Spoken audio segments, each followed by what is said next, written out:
Blasheko. Ndio makaranja tinenge takaita. Zvakutyisa izvi. Zvakutyisa. Namatocha. Ende tikutotya kuti asi kuchengetedza zvedu mutemo. Ndozvatino hatimbofa takapikisa.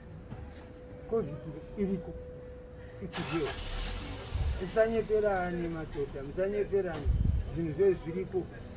Manje hongu tiri muhasira tinenge so yengwazvinhu yatinenge tichitaura asi pane imwe time takumbodzora mabhireki.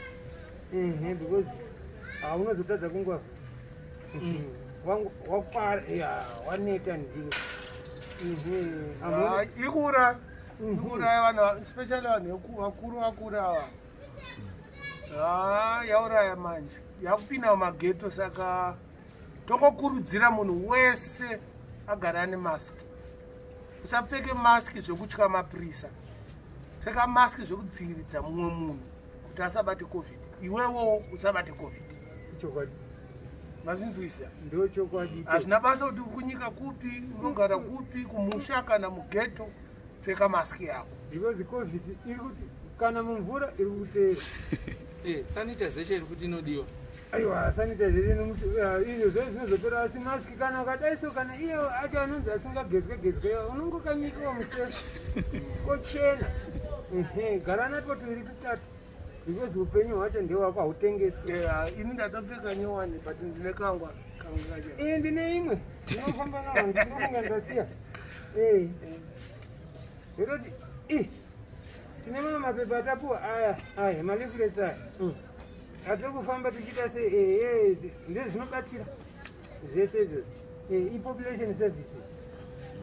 Hakuzi kokubasa asi tinoteererawo zvese tese tingotedzerawo. Tichidzivirira zvinhu zvikuru chaizvo zvekudzivirira corona. Saka udazodzivirirwa naniwo ukatadzozvifanira iwe. Because wakaenda kuhospitari mai manje wakarwara vanokuatenda uri motikari test. Hausi kupinda muhospitari. Vazhinji vari kutofira motikari asina kutombopinda muhospitari. Jekiseni chaiva tina kana mbori bayo ari mumotikari. Anti AIDS yakauya kandidzivirira nekondomu. Corona yauya tangodzivirirawo nemamaski. Sanitizer maoko kuti gezawo nesipo.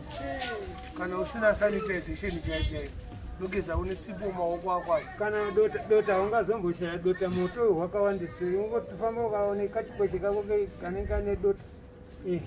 Ndio sipo yacho ndio sanitization yacho. Vanhu futi musangojaira ngoda ngovhizitira vanhu mudzimba dzavo. Gara kwauriko. Garamba. Gara kwauriko. Kana wabva kudiaspora usangoti vhizitira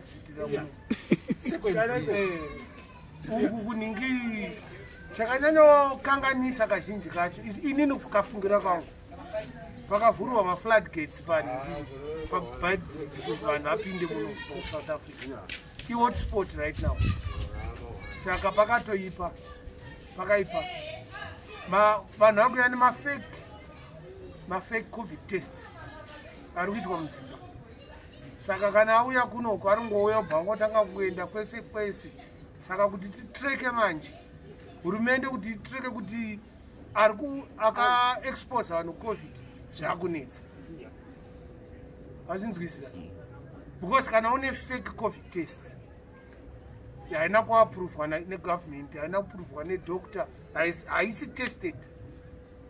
Chinhu chauri kungofungidzira kuti iwewe chinoshanda icho chisina kurekomendwa ne-WHO. Dai vakatopinda mulevel 8 chaimo kuti munhu wega ave nemusoja wake anenge achimuchengetedza. Sure, because kuno kumbare kuno kuCovid hatisi kumboiona izvi. Vanhu vari kungofamba kunge zvinhu zviri normal. Izvozvo so tikada kuti tiendapo hongu asi up and down. Up and down vanhu vanenge varimo mashabhini vachingonwa kuita kunge COVID isiku. Ini kushabhini handichaendei. Kana ndakutenga hwao ndotenga nongoya pamba pedu ndonwa. Zvekunirwa mashabhini ndakatomira kusangana because vanhu hatichazi iko kushabhini hauzive kuti uyo abva kupi because kana unenge une wako wajairana waunoonana naye mazuva ese haungambonyanyomucha haikona kuti wawangosangana naye musiwo ushamwari hwavho watosungirira aiwa ipapo ka because mabhawa akavharwa mabhawa achari kutengesa nemumakona nemukoto saka mashabhini ndo ari kutotengesera vanhu tobatsira asi dai vakomana vereinforcement vambotiratira kumbo imo hongu nemutemo wakamboitwa chinzi wawa zvawo mabhawa ngaavharwe hongu bhawa ngarivharwe asi wawa hauzi kumboregera kutengeswa uri kutengeswa asi mikoto mumabhawa iwo wokuti wavhurwewo because munhu kapashabhini pamba pako munhu yes but munhu ngaatenga achienda kumba kwake unonwira kumba kwake because imba haungazovharisa imba wovhara imba because pane shabhini ayo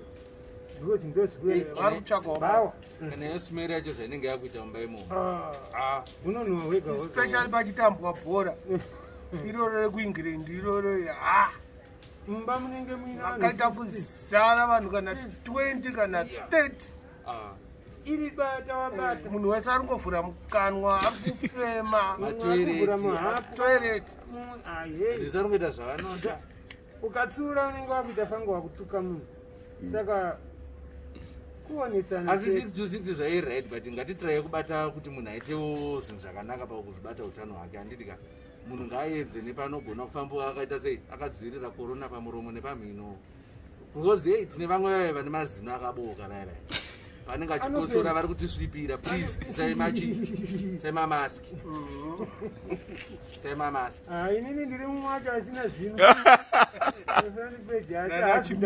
azvitaura inini tikudzidzisa vanhu saka isusu ngatite sei ngatiteedzerei zviri kuti ngatiedzere mutemo kana yanzi 6 to 6 ndiyo 6 to 6 imba iwawa pamba pako na 6 that's why ana chicken ini ana chicken slice vakubvarwa na 3 kuti vape nguva vanhu kuti vaende kudzimba dzavo wechinonobiki vari kupi vari kudzimba dzavo hongu basa ibasa vave vari kuyozovhizita kumba kwenyu especially vekusouth africa kumba kwenyu